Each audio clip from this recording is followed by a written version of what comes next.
కానీ ఇస్లాంలో ఏంటంటే ఎంతమందినైనా సరే చేసుకోవచ్చు. ఎంతమందిని కాదు, నలుగురు అని చెప్తారు. నిజం చెప్పాలంటే ఆ వచనం కూడా ఆ నలుగురి కోసం వచ్చినటువంటి ఖురాన్లో ఉన్నటువంటి 4వ అధ్యాయంలో ఉన్నటువంటి ఆ వచనంలో కూడా మీరు 4 అని కృత్యంగా చెప్పబడలేదు.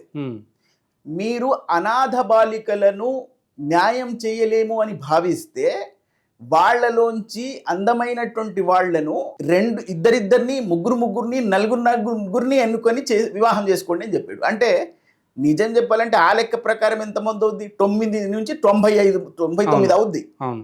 నలుగురిని చేసుకోండి అని ఒక వాక్యంలో చెప్పలేదు. ఒకటి, దానికి పదాలు, ఖురాన్ గ్రంథకర్తకు పదాలు దొరకకనా లేదా కావాలని అలా రాశారా? ఇవన్నీ ప్రశ్నలు వస్తుంటాయి. అయితే ఇక్కడ ఇంకొక విషయం అంటే ఖురాన్ని అసలు ఇప్పుడు దాకా ఒక్కరు కూడా మార్చలేకపోయారు.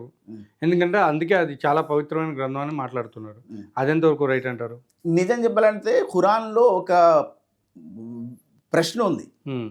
ఇలాంటి వచనం ఎవరు తీసుకురాగలరా, మీరు తీసుకోలేరని సమాధానం కూడా ఖురానే చెప్పేస్తుంది. నిజం చెప్పాలంటే ఖురాన్ వచనం వైన్ కుంతుం ఫీ రైబిన్ మిమ్మా నజ్జల్నా అలా అబ్దినా ఫాతూ బిసూరతిం మిన్ మిస్లి వధూ షుహదాకుం మిన్ దూనిల్లాహి ఇన్ కుంతుం సాదికిన్ అనే వచనం వచ్చింది. అంటే ఇలాంటి ఒక అధ్యాయాన్ని మీరు తీసుకురాగలరా, మీరు ఖచ్చితంగా తీసుకురాలేరు అని ఖురానే చెప్పేస్తుంది. ఒక అధ్యాయం అలాంటిది తీసుకురావాలి అంటే దానికి కొన్ని నియమాలు ఉండాలి. ఆ వచనంలో ఏదైనా నియమాలు ఉన్నాయా? నిజంగానే నియమాలు ఉంటే ఈ నియమాల అనుసారంగా ఒక వచనాన్ని తీసుకురండి, ఒక అధ్యాయాన్ని మీరు రచించి తీసుకురండి అని చెప్తే అది సవాల్ అవుతుంది, అది ప్రశ్న అవుతుంది.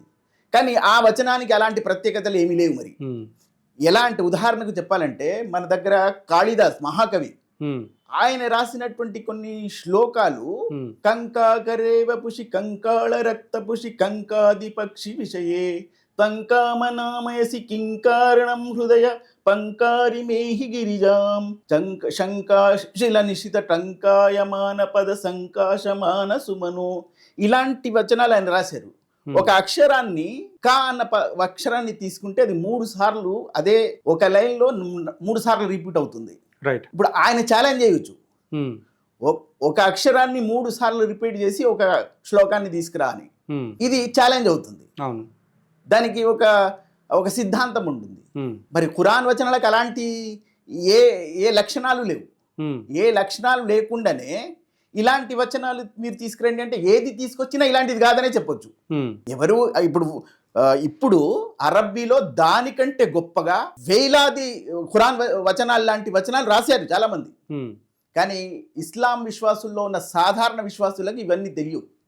కానీ ఇక్కడ ఇప్పుడు ఇస్లాం మత